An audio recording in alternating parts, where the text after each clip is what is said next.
And joining us now with more on the future of Exhibition Place is Sabrina Nanji, founder and journalist at the Queen's Park Observer. We appreciate your time as always, Sabrina. Let's talk about this. Obviously, there's a lot of pushback about this part of the contract or the legislation. Yeah, Jamie, I think this was the big mystery of a Friday, that it's sort of very technically worded in the fall economic statement legislation, the mini budget bill that came out last week.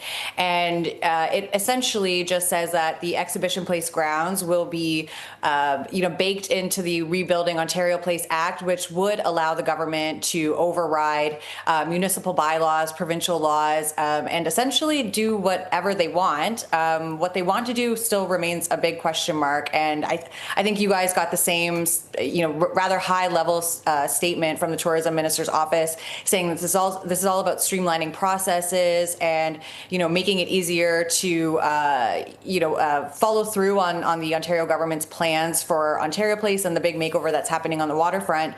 But as we heard from NDP MPP Chris Glover, he says this government can't really be trusted, and that this would essentially open up the X grounds for things like development, whether that be condos, casinos, a red light district that has been talked about before in Ontario. So the government hasn't said what they want to do about this. They say it's all about processes. And actually, I have been texting with a couple of municipal experts who say that this sort of makes sense to them, that if the waterfront grounds like Ontario Place are already under the control of the province, that this would eliminate any future jurisdictional turf wars between the city and Ontario when it comes to what the plans are for the waterfront. But again, I think that this is just raising a lot of major questions on what could be in store in the future. Is there any recourse that the opposition plans to take, or the city? Can they challenge any of this?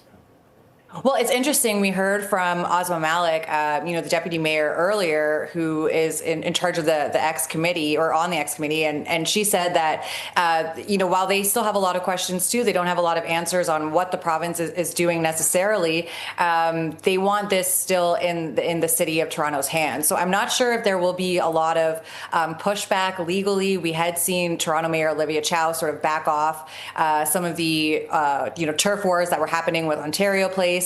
We know that they had negotiated the new deal with the city, so I kind of wonder if this is going to be if the province is going to have a carrot for the city to not fight them on this move. But again, the Ford government has a whopping majority at Queen's Park, and besides raising awareness about this, we know the Ford government can backtrack on things when there's a lot of public pushback.